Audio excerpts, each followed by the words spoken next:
All right, so let's go ahead and start tonight, as usual, with the prayers, the praise to Shakyamuni Buddha that's on page 73. We'll recite this 3 times in English. To the founder, the endowed transcendent destroyer, the one gone beyond, the foe destroyer, the completely perfected, fully awakened being, perfect in knowledge and in good conduct, Sugata, knower of the world, supreme guide of human beings to be tamed, teacher of gods and human beings, to you, the completely and fully awakened one, the endowed transcendent destroyer, the glorious conqueror, the subduer from the Shakya clan, I prostrate, make offerings, and go for refuge. To the founder, the endowed transcendent destroyer, the one gone beyond, the foe destroyer, the completely perfected, fully awakened being, perfect in knowledge and in good conduct, Sugata, knower of the world, supreme guide of human beings to be tamed, teacher of gods and human beings, to you, the completely and fully awakened one, the endowed transcendent destroyer, the glorious conqueror, the subduer from the Shakya clan, I prostrate, make offerings, and go for refuge. To the founder, the endowed transcendent destroyer, the one gone beyond, the foe destroyer, the completely perfected, fully awakened being, perfect in knowledge and in good conduct, Sugata, knower of the world, supreme guide of human beings to be tamed, teacher of gods and human beings, to you, the completely and fully awakened one, the endowed transcendent destroyer, the glorious conqueror, the subduer from the Shakya clan, I prostrate, make offerings, and go for refuge. And go forward to either 97 or 98 for the short mandala offering. As usual, we'll do that in English, and then the offering mantra, and then refuge and bodhicitta, once in English, twice in Tibetan. This ground, anointed with perfume, strewn with flowers, adorned with Mount Meru, 4 continents, the sun and the moon. I imagine this as a Buddha field and offer it. May all living beings enjoy this pure land. Idam Guru Ratna Mandalakam Niryatayami. I go for refuge until I am enlightened to the Buddha, the Dharma, and the Supreme Assembly. By the merits I create through listening to the Dharma, may I become a Buddha in order to benefit all sentient beings. Sangye Chodang Soki Choknam La Jang Chu Bardu Dakni Kyab Suchi Daki Chunyan Gi Pe Sunam Gi Dola Penshir Sangye Druparsho Sangye Chodang Soki Choknam La Jang Chu Bardu Dakni Kyab Suchi Daki Chunyan Gi Pe Sunam Gi Dola Penshir Sangye Druparsho. Let's do a short meditation then before we begin the class tonight. As usual, we'll do just a few minutes of silent meditation on the breath using whatever technique suits you. And then after a few minutes in silence, I'll lead you in a short reflection to set your motivation of bodhicitta for tonight.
So now let's set our motivation together.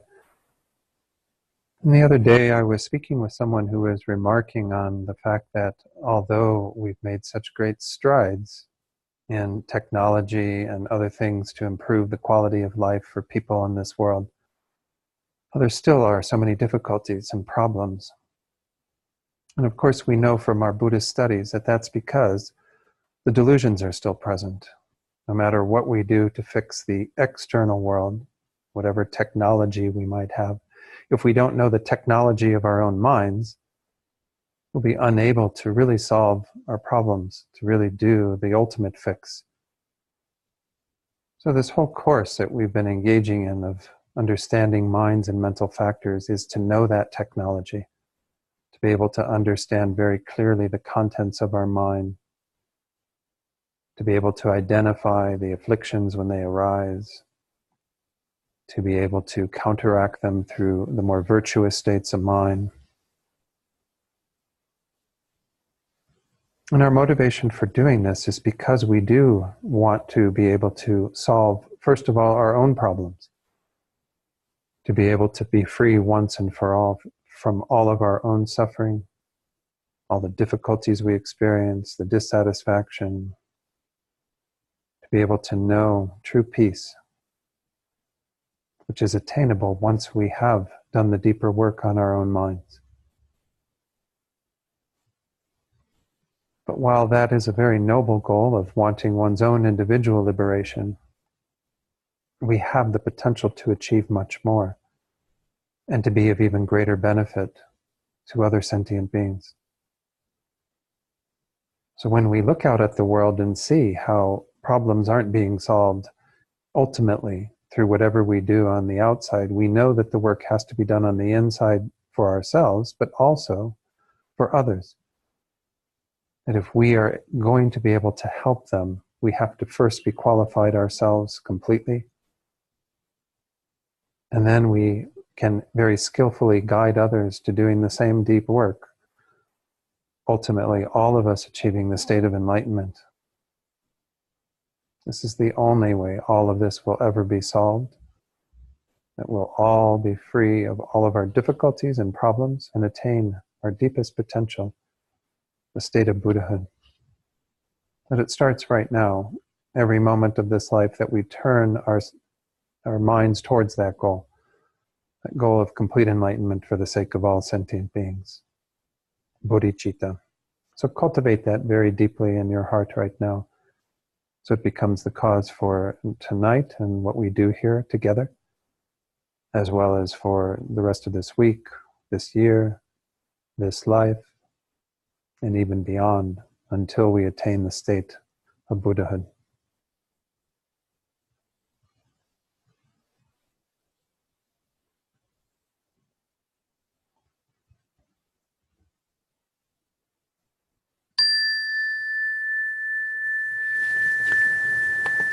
Okay, so let me share the screen with the folks at home. This is our 29th session of Minds and Mental Factors. I don't think we have too many more left. We'll see what happens over the next couple of classes.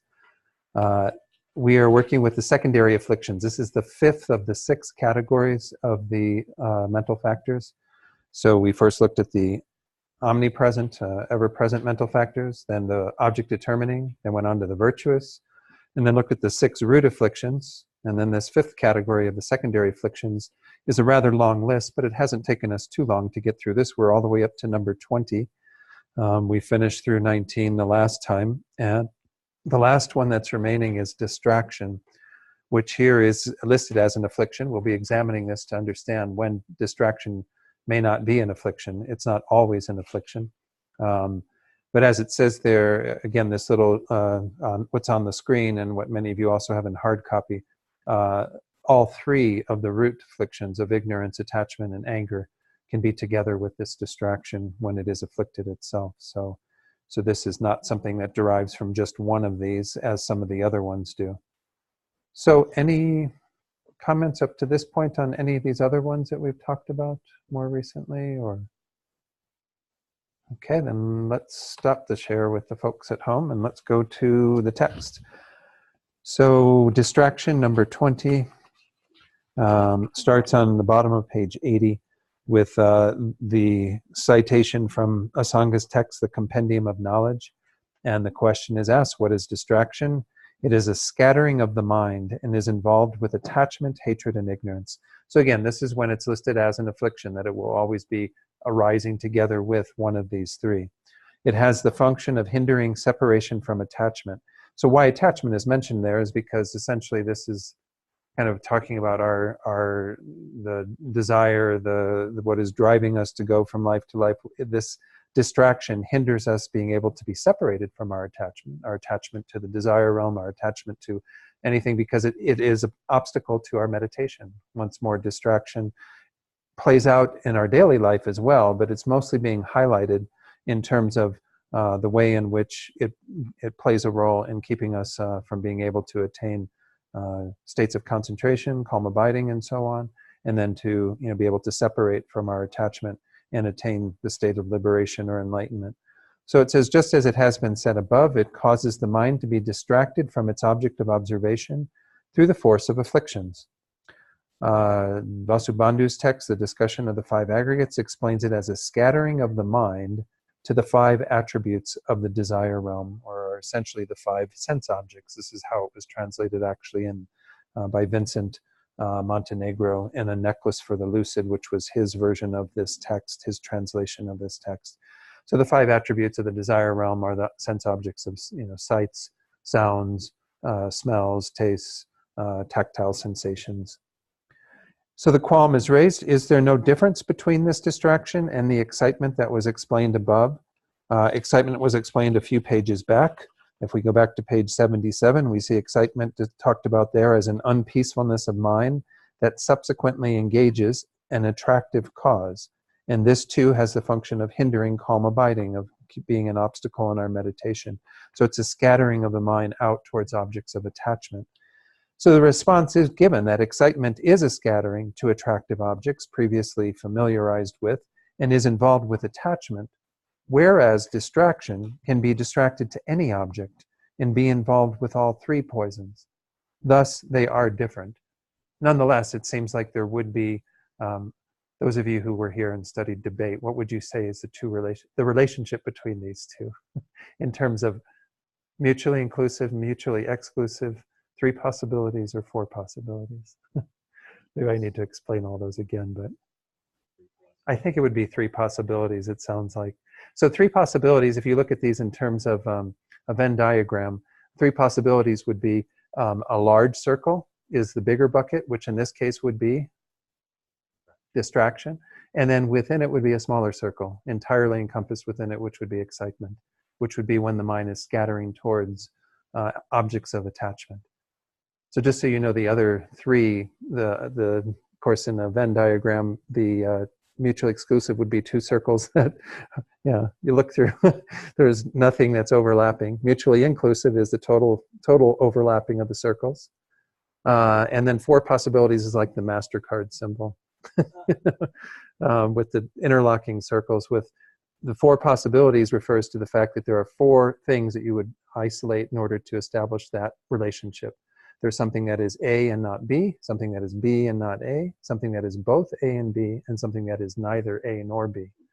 Whereas three possibilities has three things that we assert, something which is A but not B, both A and B, and neither A nor B. Yes, Bob? Yeah, I mean, the three possibility thing is actually saying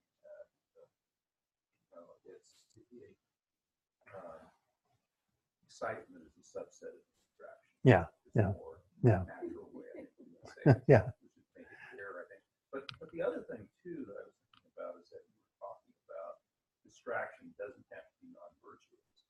So if I'm thinking about these Venn diagram things, I would sort of say that probably distraction is even a bigger circle because it's probably virtuous or neutral objects that are out there. When distraction is not a delusion. Right.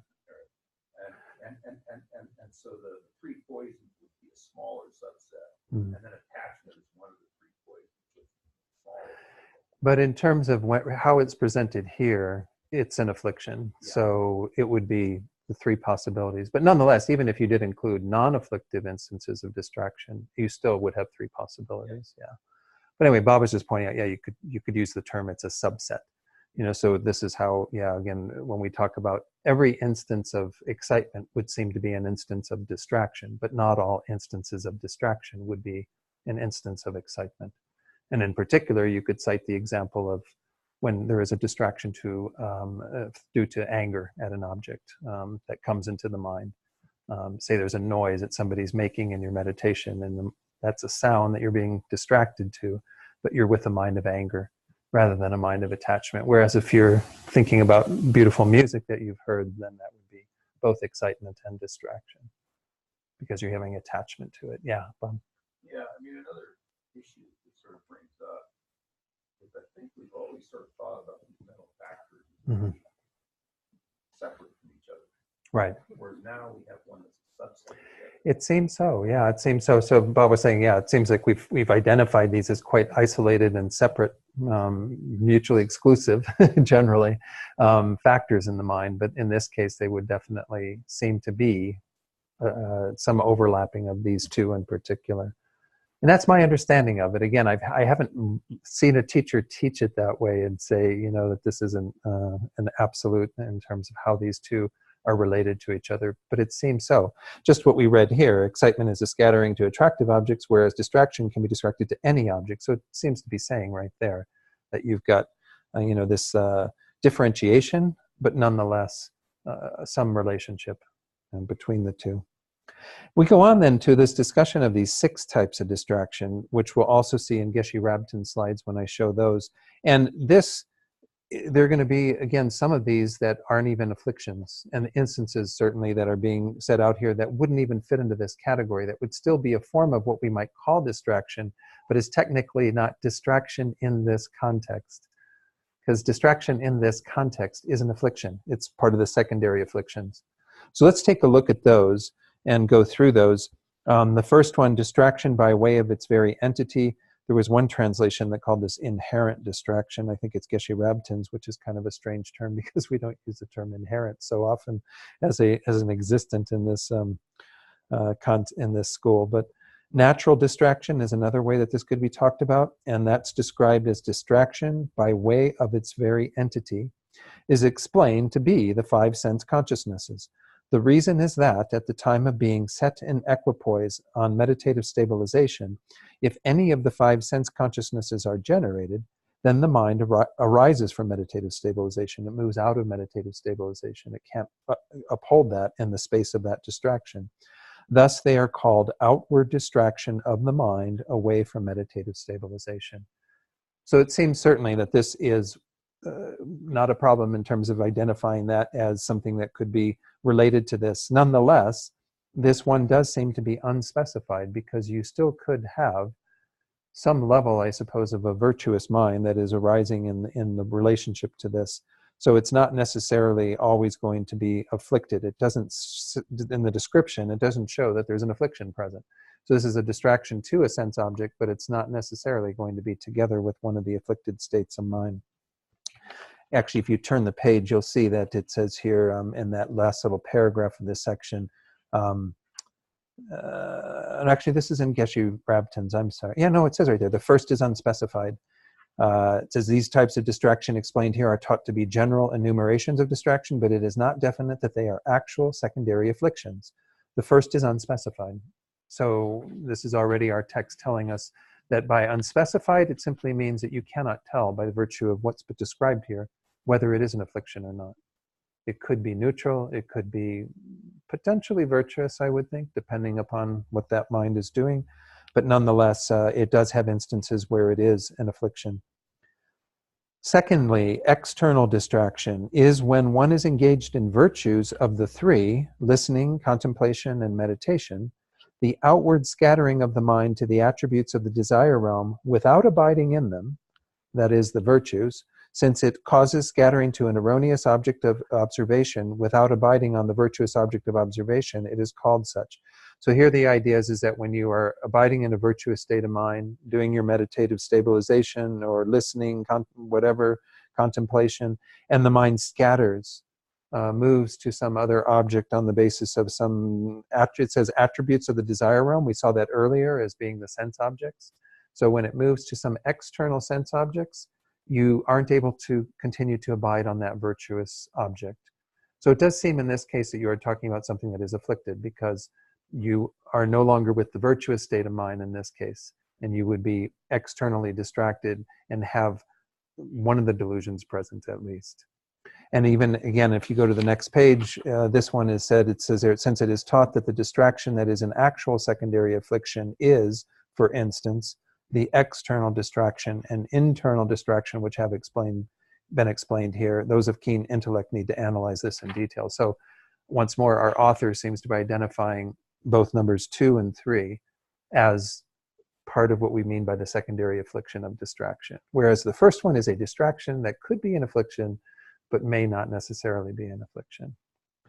So going on to internal distraction, that is the laxity, excitement, and craving for the taste of meditative absorption at the time of being set in equipoise on meditative stabilization.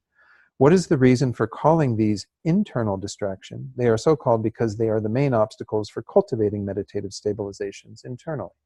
So whereas in number 2, you were distracted to objects that are outside the mind, sense objects that you are thinking about or experiencing, this is about the things that are going on inside, which are the laxity, the excitement, the craving for the taste of meditative absorption. They say that this is, again, a subtle form of attachment that we can have to that state of being in meditative equipoise. This is, again, one of the things to be wary of. We even talked about that, I think, at the last class, because we were on another affliction where that became a relevant point, was the idea that we can have that attachment that can arise in the midst of our meditation. So it seems, again, from what our teacher, the author of this text, Yeshe Geltsen, says, numbers 2 and 3 are most definitely included in this secondary affliction. Number 4 here is called distraction by way of signs, is to put effort in virtuous training with the thought, how wonderful it would be if another person were to develop conviction in me, thinking he or she has attained a concentration. So this seems to be, in this example that's given, a afflicted state of mind, because it's involved in some level of pride, some level of attachment to praise by other people that is, going on.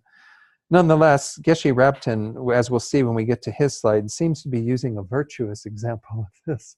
But I don't know if it was kind of interesting that was one of the things, because the Compendium of Knowledge defines this type of distraction as doing virtue to become more esteemed in the eyes of others. At least this is what one of the footnotes from Vincent Montenegro's translation of our text. Again, that's called a necklace for the lucid. I've mentioned before that that's available only on as a ebook. You can obtain that and have an alternate translation, which is sometimes worth checking out, because again, he does have some footnotes and things in there that aren't in our text. So again, in the Compendium of Knowledge, it gives the idea of it's doing virtue to become more esteemed in the eyes of others. So in that, again, whether that's an example or whether that's how it is actually described, the idea there is it would definitely be an afflicted state of mind. Any questions on those 4 so far? Comments? Page 82, let's go to the top there. The 5th one, distraction by way of unfavorable states. One translation, I think this was Vincent Montenegro's, he called this dysfunctional distraction. He said it's a puffing up of the mind, conceiving I and mine, when the feeling that one is engaging in virtue arises in dependence on the unfavorable states of the view of the transitory collection and pride. So obviously you've got those 2 afflictions present, the view of the transitory collection. Now the view of the transitory collection, again, is not always non-virtuous, but it's always afflicted. So again, we're not equating non-virtue and affliction. Those 2 don't necessarily always equate, though with most of these secondary afflictions, we've got the definite non-virtuous nature to these. But nonetheless, this one is this sort of puffing up of the mind when we're looking at, engaging in virtue, and we start thinking about ourselves, and aren't we so good in what we're doing? We're not necessarily thinking about someone else, like showing a sign of doing that to other people, which was number 4. Here it's just our own internal, sense of pride around ourselves and our own accomplishments. Distraction by way of attention is, for instance, number 6, giving up the meditative absorption of the 4th concentration for the meditative absorption of the 3rd concentration or below. Now, there's nothing wrong with the 3rd concentration. It just becomes a distraction, because if you are in the 4th concentration, that's a subtler state than the 3rd concentration. So you're kind of moving out of a subtler state to a coarser state. In the second one, the second example, thinking, giving up engaging in the great vehicle, the Mahayana, I shall abide in the lesser vehicle. Again, abiding in the lesser vehicle is a virtuous thing. There's nothing wrong with that. It's a virtuous path. The Hinayana path is extremely virtuous. But in relation to the great vehicle, the Mahayana, and the motivation of that, this is a distraction, because it is moving you, your attention is moving to a lesser result. So these two, actually as examples, would be virtuous. But again, it's not to say, yeah, that's what our text says even on that 3rd line following in that paragraph. It says the last one is included within virtue. So I think I've read all of this last paragraph, but let me read it one more time, and then we can see if there's any comments or questions before we go to Geshe Rabten's slides. These types of distraction explained here are taught to be general enumerations of distraction, but again, it is not definite that they are actual secondary afflictions. The first is unspecified. That's the one that we saw that was the sort of natural or distraction by way of its own entity or of its entity. Those are unspecified. The last one that we just went through is included in virtue. And it says, since it is taught that the distraction that is an actual secondary affliction is, for instance, the external and internal distractions, which were explained as numbers 2 and 3 in our list, those of keen intellect need to analyze this in detail. So they're essentially giving us homework, We have to kind of take a look at all of these and see when distraction does become an affliction versus when distraction may not have that nature. So any questions or comments on those 6? Let's go to Geshe Rabten then. Let me share that with the folks at home here, or online. All right. Distraction, Geshe Rabten's text says, is a mental factor that, unable to direct the mind towards a wholesome object, disperses it to a variety of other objects. It causes the power of concentration to deteriorate and acts as a basis for losing one's attention upon the objects referred to, both in analytical and concentrated meditation. So whatever form of meditation we're engaging in, whether it's analytical or stabilizing, here called concentrated, distraction causes that to deteriorate, moves our attention away from whatever it is that we're engaging in. It is a quality ascribed to a state of mind in which the mind has been led away from the object of concentration by any of these 3 root delusions of attachment, hatred, or again, they've been using the term bewilderment, which was Stephen Batchelor's term of choice at that time when he translated this. According to its temporal condition, 6 kinds of distraction are classified. The first 4 are said to be, this is a different way that he's talking about these, the first 4, and again, they're the same list that we have, are said to be naturally restless states of mind, and the last 2, mistaken forms of distraction. So again, I couldn't tell you what those necessarily mean. There's no other commentary other than that. By naturally restless states of mind, I don't know. And the last 2, mistaken forms of distraction, I don't know. I don't know. You know? How do you know, Ruby? Naturally distracted. Naturally. I think that, yeah, I mean, we might feel like we're naturally distracted, but I don't know. I can hang in there for such a short time. yeah. It doesn't even matter what it is. That's why I say it must be a natural condition. It doesn't have to be anything particular. Right. I mean, if we look at those last 2 and try to differentiate them from the other 4, again, we have this idea of the puffing up of our mind. Maybe again, this does require some mistaken way of thinking about things, that causes us to go into that direction. And certainly the last one does as well, because we are already in a very virtuous state and we're mistakenly thinking about something that is virtuous as well, but not as virtuous or as But if we go back to the others, I mean, the first three, I certainly see the naturalness of those, you know. The fourth one is where I think sounds to me like it's mistaken as well. I have a hard time kind of differentiating the fourth one to be the same as the first three versus the last two. But again, I'm not sure.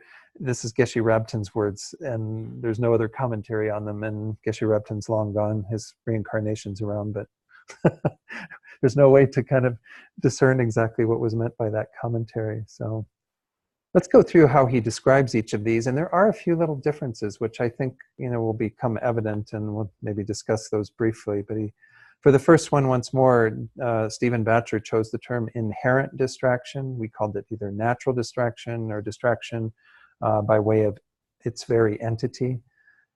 This is a quality which pertains to all 5 sense consciousnesses of an ordinary person. For whenever a sense consciousness becomes manifest during meditation, the mind is no longer able to remain in equipoise, but is immediately transferred to an external object. And we see this and know this, and this is why it's natural distraction, is because anytime anything comes into our sphere of thinking or physically experiencing it, we immediately are drawn to it. It just happens quite naturally. External, were there any questions on that? I think that one's okay. That one don't really have many debates about. External distraction. All wholesome states of mind within the realm of desire, such as learning, reflection, and so forth, have this quality. I mean, meaning he's not saying that they're wholesome, but the idea is that whenever we have a virtuous mind that's arising, we have the potential for external distraction to occur. At least that's how I'm interpreting what he's saying. It arises whenever the mind is unable to remain directed towards a wholesome referent for a sustained period of time, which is the case for most of us because we don't have perfect concentration. We don't have the ability that calm abiding has, for example, to remain single-pointedly on an object of virtue. Within the realm of desire, wholesome states of mind are constantly subject to being dispersed from one object to another. So this is just, it has a natural flavor to it. Then you can kind of get this one in the way that Geshe Rabtin was describing it, because this is part of our condition of being in the realm of desire. Remember that wonderful phrase that Venerable Urbina uses frequently, we're like junkies born into a world of junk. Well, this is kind of, even when these junkies try to engage in virtuous activity, wholesome activity, the junk comes into our sphere of influence and pulls us away, distracts us. Yeah, Bob? Yeah, just a question. Comparing the first one to the second one, is there again a subset relationship? Because, a sense perception Yeah. is an external distraction. So the relationship between the first and the second, I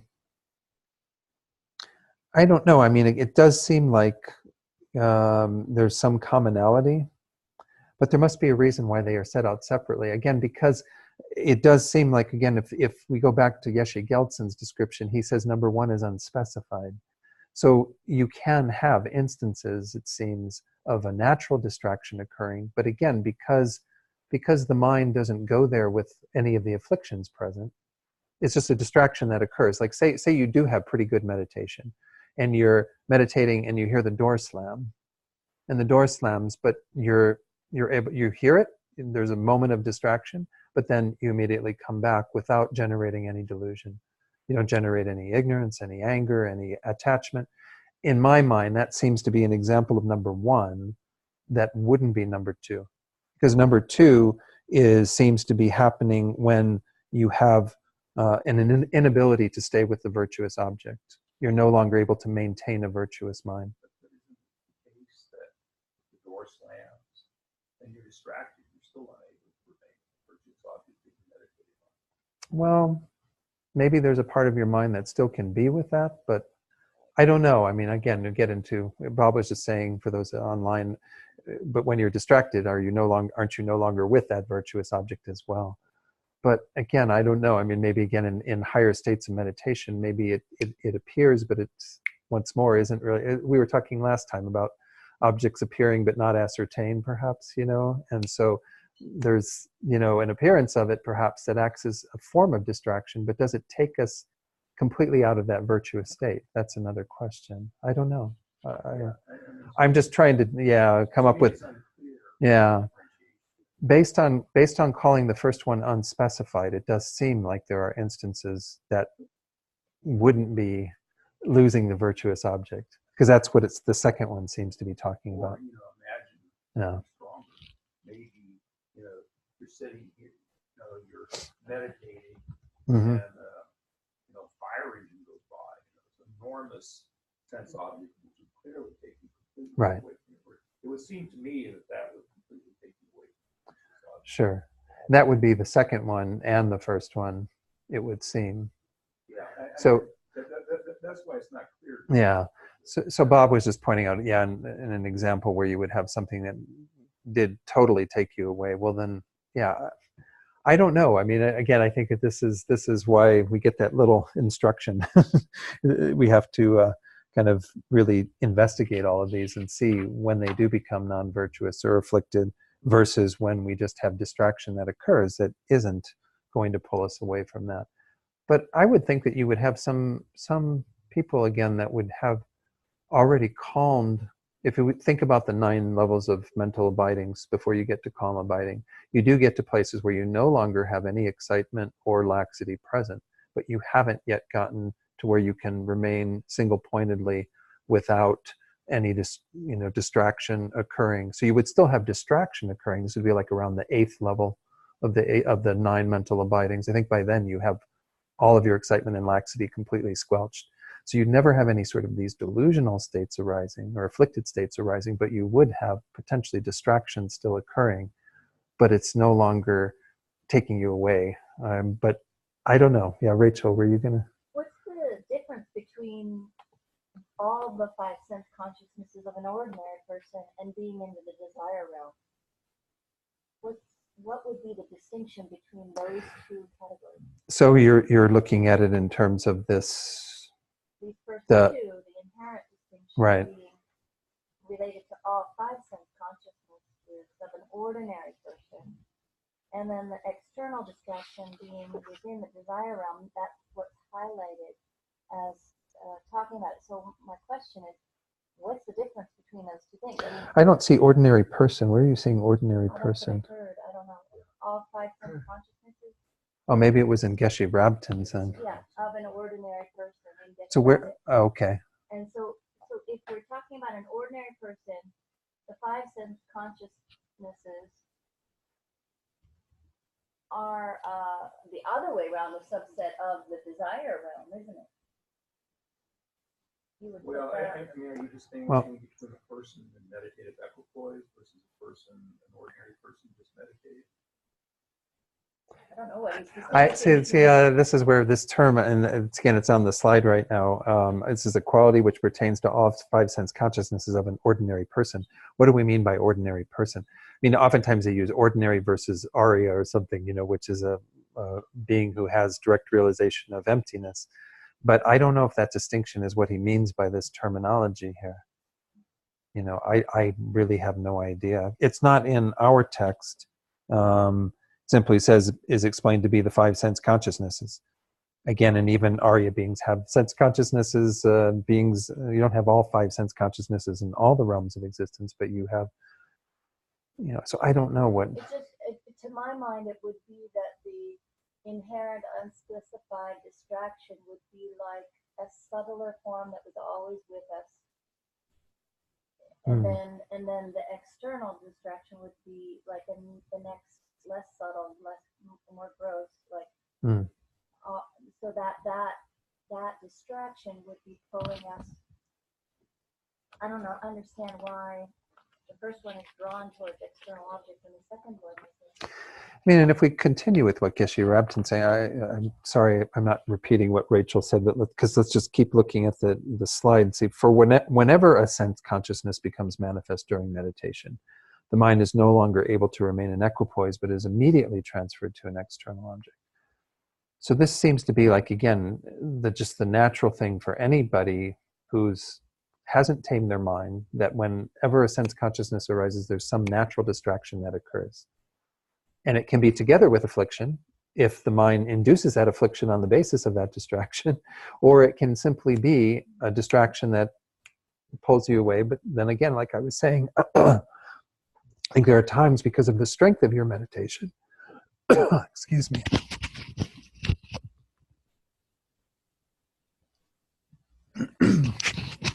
where perhaps you could get back to your meditation object without, excuse me, so much problem. I don't know. Somebody else talk. As I read this definition of external distraction in greater detail, it seems a little more bizarre. I want to put it that way, in the sense that it says the outward scattering of the mind, the attributes of the desire realm. So the desire realm is anything around us in our natural world. We're all in the desire realm. Without abiding. So it sort of almost talks about a distraction where you don't really focus on the external world. Because if you abide in the desire realm, then that would mean, actually completely taking your concentration away. So this external distraction seems to be almost like a partial distraction. I mean, to me, it sounds bizarre. So Bob is pointing out that the phrasing in our number 2 external distraction on page 81 says it's the outward scattering of the mind to the attributes of the desire realm without abiding. No, but I don't think that's not how that's meant to be translated. It's without abiding in the virtues. So it means that you've lost your virtuous object. Yeah. I'm sorry. I wasn't. So them doesn't refer to the sense object, or the attributes. Yeah, so what you are doing in that case, you are definitely losing your virtuous object, not abiding in it, and you are instead with the attribute of the desire realm that has distracted you. But I would argue that the first one would cause you to completely lose your virtuous object.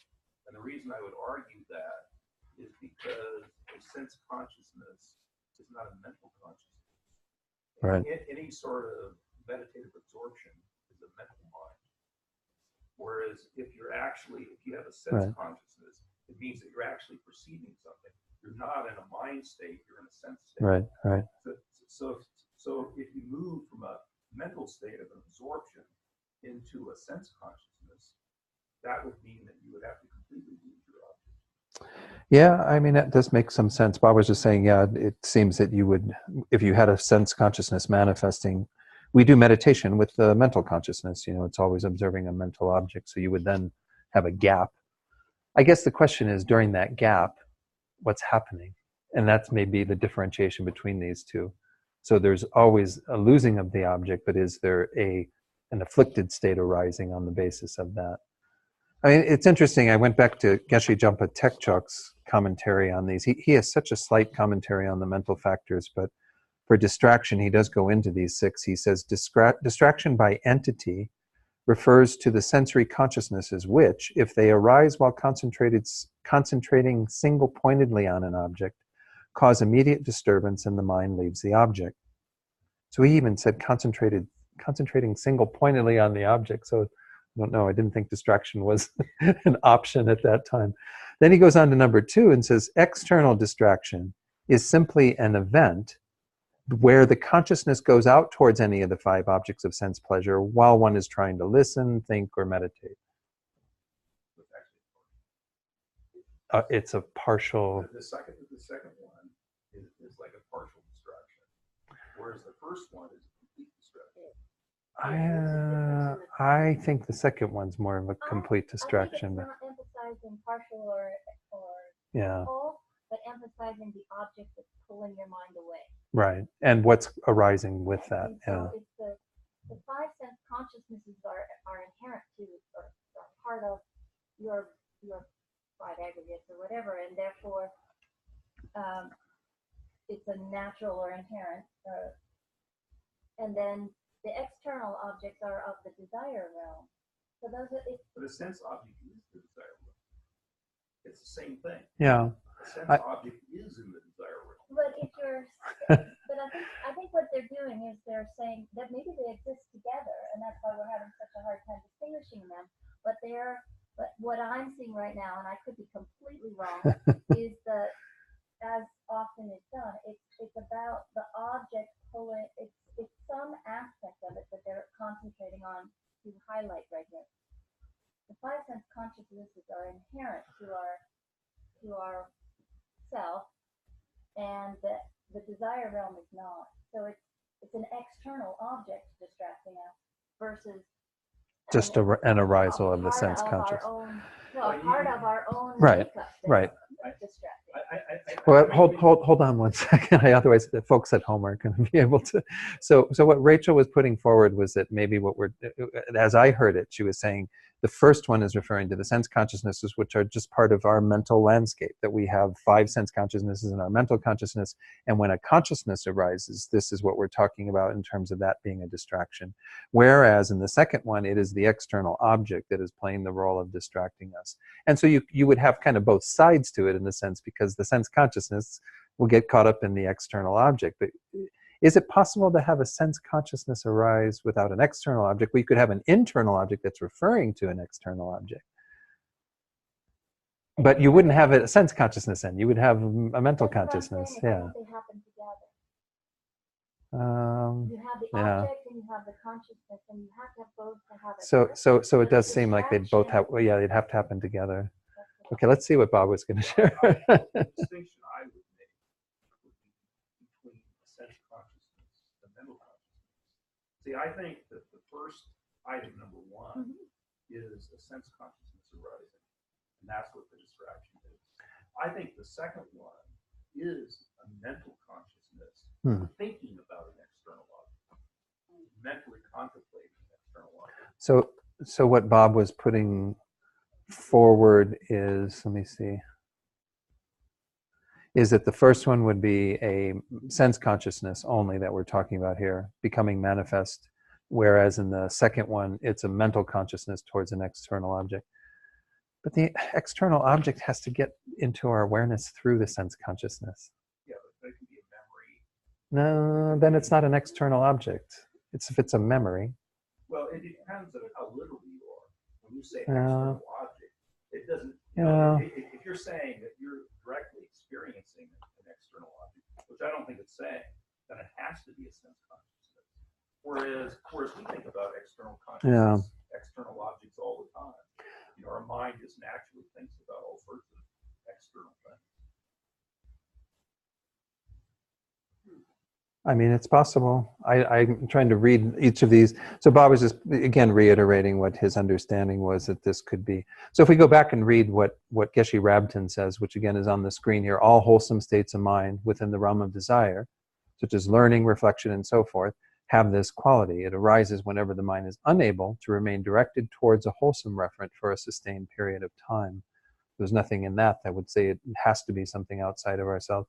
Within the realm of desire, wholesome states of mind are constantly subject to being dispersed from one object to another. If we go back to our text translate, or how it said it forward, it said it happens when one is engaged in virtues of the 3, listening, contemplating, and meditating, the outward scattering of the mind to the attributes of the desire realm, which again, attributes of the desire realm, when it was mentioned earlier, according to Vincent Montenegro's translation, when it was mentioned earlier on that page, were the 5 sense objects. So it says, if we translate it in that way, so to the 5 sense objects of the desire realm without abiding in them, the virtues, since it causes scattering to an erroneous object of observation without abiding on the virtuous object of observation, it is called such. I guess, again, you can talk about the thinking about these things. So if we think about the taste of ice cream while we're meditating, it's technically not a sense object that you're thinking about, but it's a referent to a sense object. It is an image of a sense object. It gets tricky though. I mean, I wonder why the text doesn't specify it as a mental image of a sense object then. In my mind, it's actually it's the flip side of it. The fact that it focuses on sense objects in item number 1 seems to mean that it's drawing that out as a specific class. So once you draw that out as a separate class, what you're left with for the rest is simply mental objects. That's possible. So Bob's just saying, yeah, if we have the first one being sense consciousnesses, then the others could all be within the realm of mental consciousness. And again, I don't know. None of the other teachers seem to emphasize that, so I'm kind of at a loss to say. And again, I question why they wouldn't say, an image or a memory of an object rather than... Or a mental distraction. why is it called external distraction? If it's referring to a mental distraction, that's Thinking about external things, because of the fourth one. The third one is. Internal, which is clearly a mental mind. No. So to me, it makes sense between 2 and 3 Yeah. that the external would be a mental It mind, could be. thinking Very about well could external be. things. When Geshe-la returns, we'll ask him. Let's look at the internal one and see again if this schema kind of flows through here of these rest of these all being in the realm of mental consciousness. The excitement and sinking that occur during concentrated equipoise, as well as the craving for the taste of absorption that occurs while concentration is still being developed, are examples of internal distractions. These are, once more, when we don't become distracted by things that are involved in the sense objects and the desire realm, but rather things that are occurring within our own minds.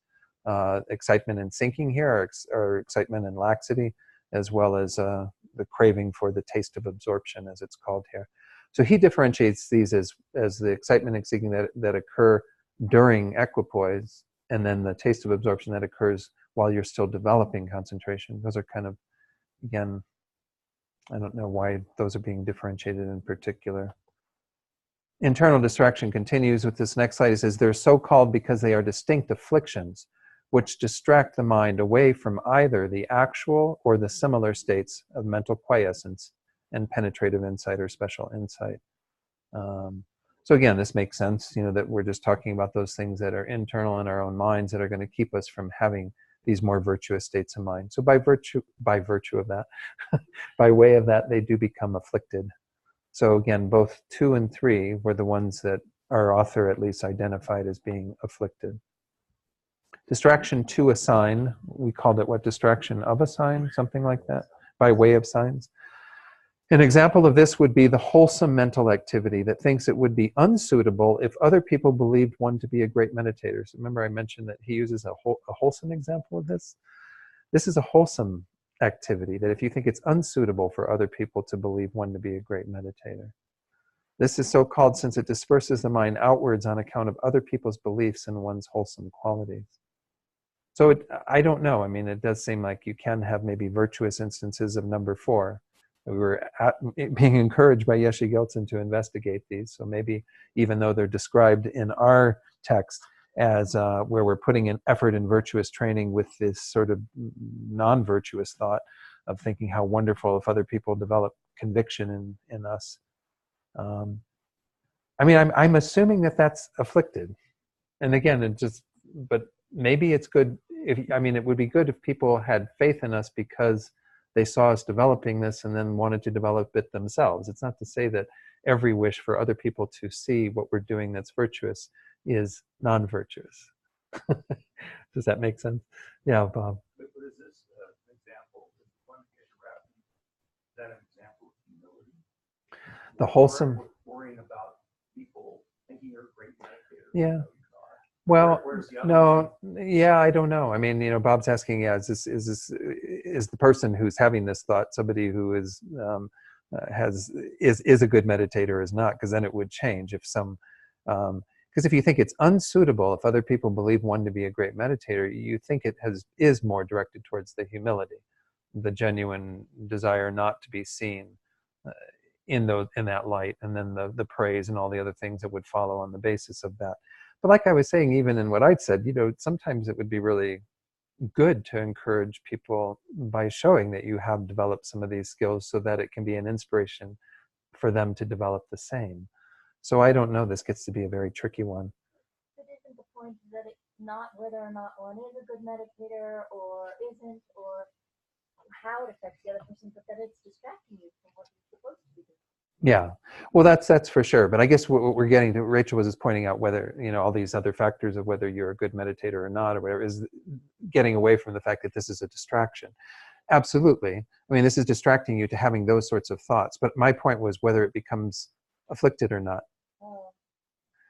Because once more, we're encouraged to investigate each of these and determine that. I guess I'm confused because it says right there it's a wholesome Right. activity, so it's not an affliction. Right. But my point was that in our text, it only had an unwholesome one. I don't know if you were here when we discussed that. Yeah.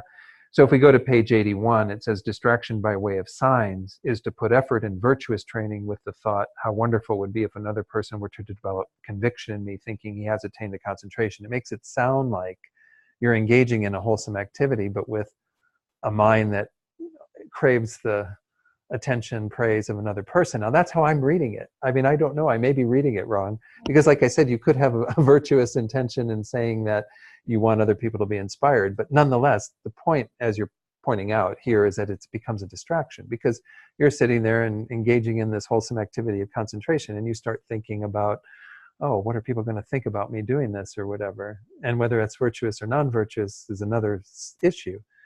But the distraction is occurring. Absolutely. Yeah, Stephen. What is meant here by sign? Sign, I guess it's maybe, again, a conceptual mind. Sometimes they use sign as to referring to the sign of having conceptions of things, but it could be that you're also demonstrating, thinking about how that sign will be interpreted by others or something, the sign of your having this. I don't know. Yeah, Bob. Sign usually some quality. Yeah. Some quality beyond visible to another person. In There's also marks and signs. yeah, Well, that's, you know, like a red ball. Yeah.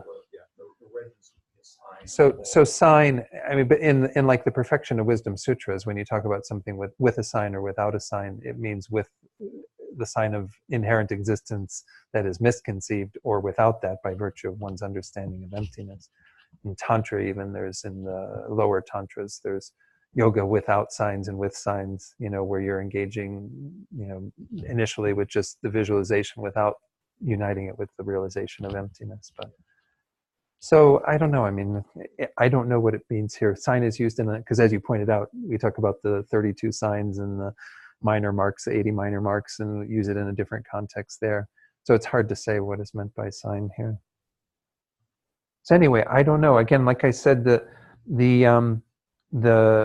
Necklace for the Lucid, again, which is the other translation of the same text we're working with by Vincent Montenegro. I'll read that again. He says, the Compendium of Knowledge defines this type of distraction as, quote, doing virtue to become more esteemed in the eyes of others. So it seems like in the example that we have in our text, I was interpreting it according to that seems to be, from that quote at least, how this is to be interpreted. But Geshe Rabtin's does seem to be a wholesome state of mind. So I don't know. Again, we have lots of things that we could explore as we do our own individual study of this. Rigid distraction was the term that Stephen Batchelor used for what we call distraction by way of unfavorable states, or dysfunctional distraction, as Vincent Montenegro said. The view of the transitory composite or collection and self-importance or pride are rigid, inflexible forms of distraction, since they are accompanied by such things as fear, which cannot bear the glory of those involved in virtue. So, you know, the glory of others who are involved in virtue, we get attached to our own view of ourselves and our own pride, and can't bear that other people have that and we don't. You know, that this is also, again, seems to be an afflicted state of distraction. I can't imagine that this wouldn't be, because of being united with the view of the transitory collection and pride, which are both afflictions themselves. Number 6 is attentive distraction. We called it distraction by way of attention. This one, there's no difference on. It says such thoughts that consider leaving a higher state of absorption for a lower one, like we saw, the 4th concentration, leaving that for the 3rd, or that contemplate forsaking the Mahayana for the Hinayana, are called attentive distractions, in that they first reject something superior and then become involved with something inferior. So again, knowing that these are still within the realm of virtue, you are talking about virtuous results here, but it's a distraction. So it has that quality of taking us away from the object of meditation that we're working with, or our object of observation. Yeah, Bob. Yeah, I would think that if you go to higher levels, higher dhyanas, or higher levels of, equipoise, that it would require, subtler and subtler concentration. That would be more and more difficult, so that subtler and subtler distractions could take you away from it. Yeah. Because I think just going from, like the 4th level to the 3rd level, the 4th level is just an amazing level of concentration. Right. Right. So I think that this level of distraction would have to be extremely subtle, that it wouldn't knock you out of the whole thing. So- Yeah. So Bob is proposing, that from his understanding of these jhanas or concentration, that this would be very subtle to have this type of distraction. The first one that was talked about here, leaving this higher state for a lower one. I mean, it's interesting because, again, we've talked about this before, but when you go through that process of developing each of these concentrations, you can do it with a supramundane path. We're even going to see this discussed later in our text, but if you do a mundane path, then what you are doing is you are looking down upon the realm that you've accomplished the third concentration on the basis of having done the second and the first and calm abiding preceding that. So you've separated from your attachment to the desire realm, to the first concentration, the second concentration, and even you're separating from the third to go to the fourth. And by separating from it, we mean you haven't gotten rid of all of your attachment to that state, but you have made it non-manifest by virtue of your developing a concentration that is firm in that state of peace that you attain at that level. And so you're no longer kind of having a manifest form of attachment to the attributes of the third concentration or below. So it seems that, again, that this idea of considering leaving a higher state for a lower state must be a pretty subtle and unusual distraction to have, but nonetheless one that, and they do say, of course, that you often are manipulating your own meditation to go through these states to develop dexterity. It's something that is a useful tool. It never becomes non-virtuous, but it becomes a distraction if it doesn't allow you to stay in the state that you're in. So I think that that's what's being pointed out here. But I think these are probably well beyond these grosser distractions that most of us are dealing with in terms of our own meditation. So let's look at the final slide. I think it is for Geshe Rabten on distraction. He just reiterates that it should be noted that not all of these 6 types are necessarily the unwholesome form of distraction or afflicted form of distraction that we've been discussing. Inherent distraction is an unspecified phenomenon. That was the first one. He's in agreement there. Then he goes on to say external distraction is wholesome, which I go, duh, what happened here? I don't get that one. It may be a translation thing or a typo or who knows what, but it doesn't seem like if you've lost your virtuous object, which is how it's described, that you could have a distraction that is wholesome in that case. I don't know. I don't know, but there might be a clue in the word temporarily distinctive. That he's saying at the beginning of his presentation, but Mhm. temporally distinct types. And so Okay, if you let's look go at back it to from- that slide where he introduced these 6. Rachel is just pointing out that maybe it has something to do with, according to its temporal condition, 6 kinds of distraction are classified. So temporal condition. You have to translate. And then you think about the six overlapping things: the temper, the time, the object. I don't know. But The temporal condition. Different conditions. so it sounds like they happen in an order. Like as you go through the process of training yourself, is this first you're going to encounter the inherent distraction, and then the external, and then And it could be. Rachel's saying maybe when we say, or when Geshe Rabten says according to its temporal condition, maybe there's a time element that the early part of practice one would be distracted in the first parts, in the first ways, and then you would have progressively, as you move through your meditation, move through the 6. So you'd end up with the 6 not really manifesting until you're probably pretty highly developed. And that makes some sense in terms of what we've seen as the examples of that. and so that would Yeah. mean that as soon as you get to the second, you're already in wholesome state, Yeah. regardless of the fact that you're still being distracted. Yeah. You stopped responding to the sense conscious. But the second one, If that's what he's saying, it's Yeah, all but- of them are wholesome. but if we go back to our definition of the second one, I don't know if that makes sense, because again, if we look at Geshe Geltsen's text on 81, it's when one is engaged in virtues of the 3, the outward scattering of the mind to the attributes of the desire realm without abiding in the virtues.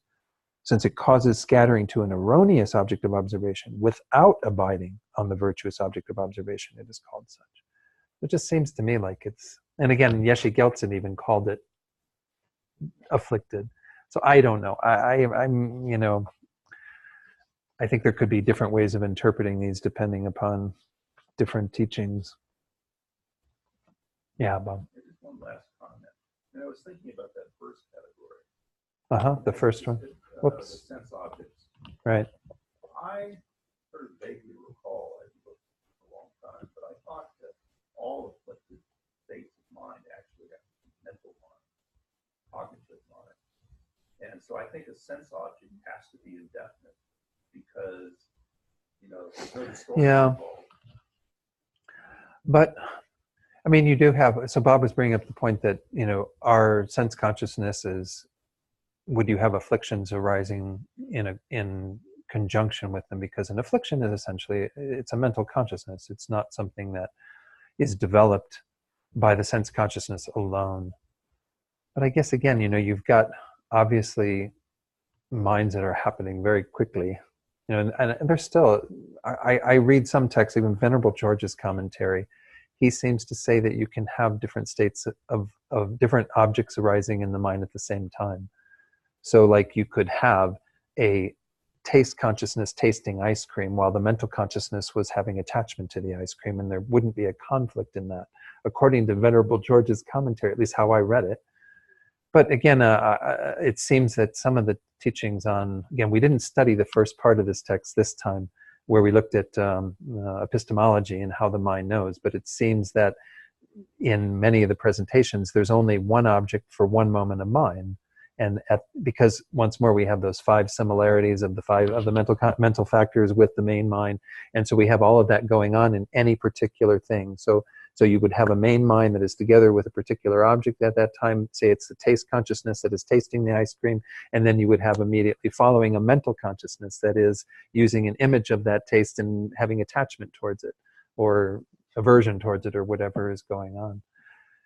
So in that case, if you do isolate it in that way, then anytime you would have a sense consciousness present, as you said, then it would have to be unspecified, because it's not going to be together with an affliction until the mental consciousness gets involved, and then you have a mental consciousness that is operating. So maybe that's the differentiation. Yeah. Again, these things get to be speculation to some degree, because we obviously don't have the awareness or the ability to discern things down to that level. Maybe at some point in our development we will, but so that's another point that could be made as to why we could, if we identify this as purely sense consciousnesses that are arising here, whereas in number 2, the external distraction, and above, we would say our mental consciousness and what's going on. And that makes sense. The temporal condition thing makes sense too. I just find it really interesting that none of these other commentaries say this sort of stuff. But it makes sense. What everybody shared is great. I'm glad that we can kind of go through all these and discuss them together. I seem to go back to the whole war thing, because if you're meditating and things happen and they go by, but you're not engaging in your senses that deeply at all. I mean, it's just like stuff going by. And unless it's like, like somebody exploding something, I mean, you're gonna hang in there. You're not gonna, because you're not going to fall back into your sense consciousness that seriously. Right. So Rowena's just pointing out, as you develop the mind in meditation, and I assume it's, you would have less of a tendency to fall into the sense consciousnesses and the distraction that occurs there, But it doesn't mean that, again, those objects are going to disappear from your awareness entirely. They appear in the mental consciousness as memories of those things, or as projections of experiencing those things. So you might be sitting on your meditation cushion and suddenly start thinking about how good it would be to eat a particular thing at that time, or whatever. The discipline that you have to Chocolate. maintain, keep you a little focused there. Yeah. And remembering the point of what you're doing doesn't hurt. Yeah. Okay. Any other comments on these? I think this has been good to discuss this all, because, like I said, even I think Venerable George, he didn't even go through the 6 distractions in his commentary. He was running out of time, I think. And so essentially, I only have a few little things to look at to kind of discern this, and I don't have the sharpest intellect sometimes to analyze these things. So thank you for that exploration of these. Let's go on then to, there's one more little bit here that talks about these this whole category of secondary afflictions. This is in our text on page 82. Yeshe Gyaltsen says, in this way, these 20, all the way from belligerence up to distraction, are called secondary afflictions. In Tibetan, it's nyenong, literally near afflictions, because they are near to or involved with the root afflictions. So they aren't the root afflictions, but they're next door neighbors. You know, they hang out with them. Furthermore, you should understand them individually. Belligerence and resentment being near to anger and being involved with it, anger, and so forth. These are, again, why I handed out that sheet, and we even saw that as we went through in the definitions of where all of these are involved, so that we understand where they come from, what are their root delusions. Most of them are clear from the knowledge passages that have been previously cited.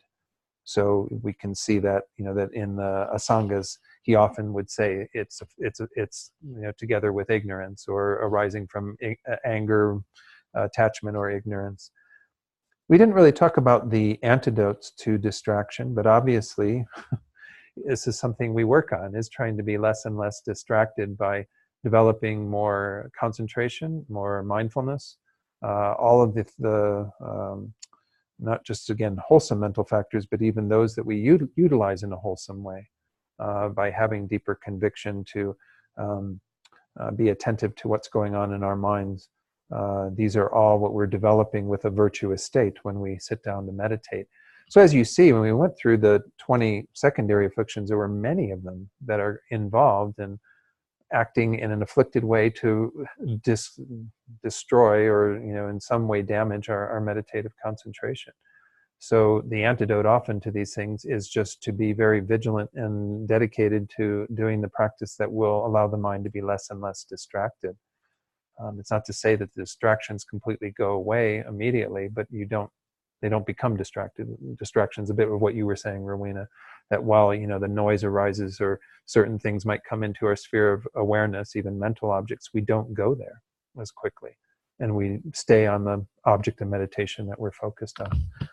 So any other comments on those? We can put a nail in the coffin of the secondary afflictions. Basically, you don't pay attention to many things all the time. So Yeah. it's too hard. I mean, it's hard actually because we have an intention.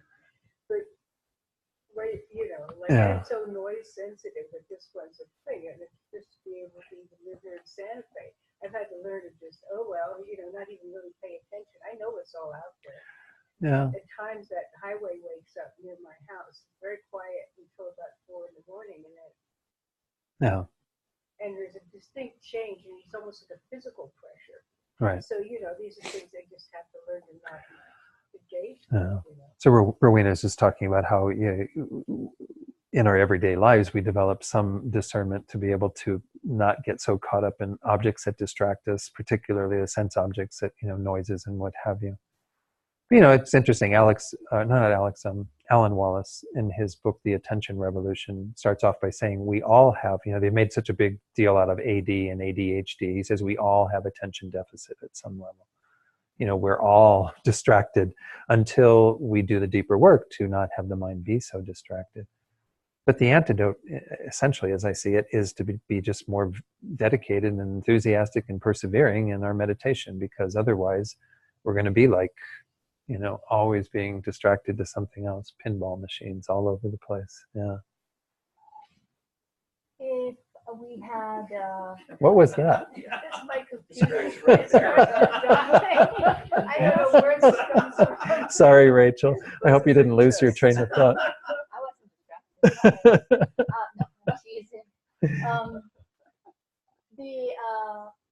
The thought that came to my mind was if we actually had the realization of the emptiness of the inherent existence of the self, or the selflessness, then we wouldn't get distracted because there wouldn't be any self being distracted from Sure. the object. So that would be another antidote. Yeah. At the deepest level, absolutely. You know, for all of these, because actually Rachel's pointing out that if you had the realization of selflessness, and, you know, at a deep level, direct realization would be the best. then the afflictions don't have a basis upon which they arise. I mean, this is true for all 20 secondary and all 6 root afflictions, is that there's nothing there that acts as a solid foundation for them. Again, when we studied in the master's program, they say that the bodhisattva who arises from their meditative equipoise, that they directly realize emptiness for the first time on the path of seeing, that everything will appear to be inherently existent, but they have absolutely no conviction at all in it. It's like the belief is gone. And that ability for the conception of inherent existence to arise, there's no foundation for it any longer. It doesn't mean that they've gotten rid of it, because they still have to do that on the path of meditation to have it completely removed and all the seeds of it.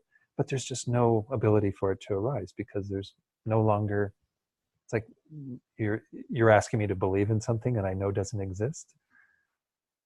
And so there's that kind of thing, not that that's the questioning that the bodhisattva would do, but it's just, there's no impulse to go there, because there's nothing that it gets arising from. The ignorance has become inoperative. It doesn't mean it's gone again, but it just doesn't operate. So absolutely, that's the ultimate antidote to all of these. You want to get rid of all of them in one fell swoop, go realize emptiness directly. And let me know how that works out for you, because I'm sure it'll be only good, only good. Okay, shall we go on to the final group of the 6? These are called the 4 changeable mental factors, and we don't get an introduction to these. They are talked about at the end, which is sometimes what Geshe Gelsen does. So I'm going to put the screen share back on for the folks who are online, and we're going to go through what one slide that Geshe Rabten has. He identifies these as sleep, regret, general examination is what we call investigation in our text, and precise analysis, we simply call analysis, are said to be the variable or changeable mental factors, since in dependence upon one's motivation or a particular situation, they become either wholesome, unwholesome, or unspecified. So again, it's not to say that these are the only mental factors that get flavored by virtue of what's going on in the mind, because the 5 omnipresent and the 5 object determining also change by virtue of what's going on in the mind. The idea here, though, is that these are, in and of themselves, mental processes that are happening. Sleep, of course, we'll talk about in a moment, but that sort of withdrawal from the sense awarenesses into this state of sleep, the mental factor of sleep that is occurring there when physical sleep in the body, the heaviness of the body is occurring. Regret, which is in and of itself, its own mental thoughts about something that happened in the past that one regrets in either a wholesome way or an unwholesome way.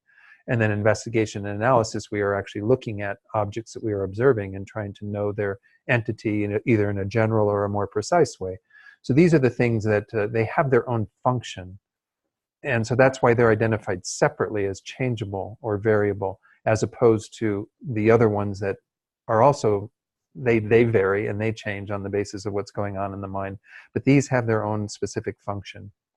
Sleep is a function, regret is a function, and so on. So that's why they're their own group.